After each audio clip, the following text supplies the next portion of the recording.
ഇടതുപക്ഷ ജനാധിപത്യ മുന്നണി അയിലൂർ പഞ്ചായത്ത് തെരഞ്ഞെടുപ്പ് കൺവെൻഷൻ നടത്തി. അയിലൂരിലെ ഹാപ്പിനെസ് പാർക്കിലാണ് കൺവെൻഷൻ നടത്തിയത്. Convention CPIM Kollengode area secretary K. Preman ഉദ്ഘാടനം ചെയ്തു.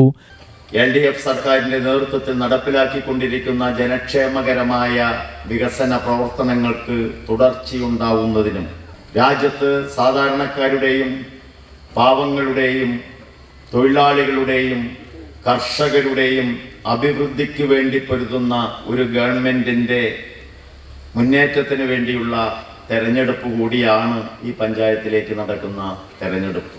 നമുക്കറിയാം, കേരളത്തിൽ ഇടതുപക്ഷ ജനാധിപത്യ മുന്നണി ഗവൺമെന്റ് അധികാരത്തിൽ വരുമ്പോൾ കേരളത്തിന്റെ സാമൂഹ്യ ജീവിതം എന്തായിരുന്നു എന്ന സാഹചര്യം നമ്മൾ ഈ തെരഞ്ഞെടുപ്പിൽ വീണ്ടും ഈ കേരളത്തിലെ ജനങ്ങളെ ഓർമ്മപ്പെടുത്തുകയാണ്.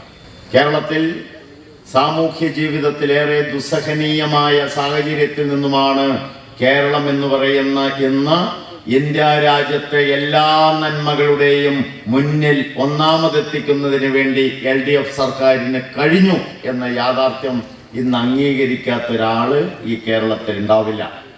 അത് വികസനങ്ങളുടെ കാര്യത്തിലായാലും ക്ഷേമ പ്രവർത്തനങ്ങളുടെ കാര്യത്തിലായാലും നാടിന്റെ പുരോഗതിയായാലും വിദ്യാഭ്യാസ മേഖലയായാലും ആരോഗ്യ കാര്യങ്ങളായാലും വ്യവസായ പുരോഗതിയായാലും യാത്രാ സൗകര്യങ്ങളായാലും ഈ നാടിനെ ബാധിക്കുന്ന എല്ലാ കാര്യങ്ങളിലും ഈ നാടിനെ മുന്നോട്ട് കരുതലോടെ നയിക്കാൻ LDF സർക്കാരിന് കഴിഞ്ഞു.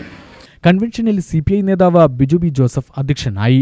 ഇടതുപക്ഷ ജനാധിപത്യ മുന്നണി നേതാക്കളായ K. Kannanunni, NG Muraleedharan Nair, PP Ilyas, Muhammad Ibrahim, KE Gopi കൂടാതെ ജില്ലാ പഞ്ചായത്ത് നെന്മാറ ഡിവിഷൻ സ്ഥാനാർത്ഥി K. മോഹനൻ എന്നിവർ പ്രസംഗിച്ചു.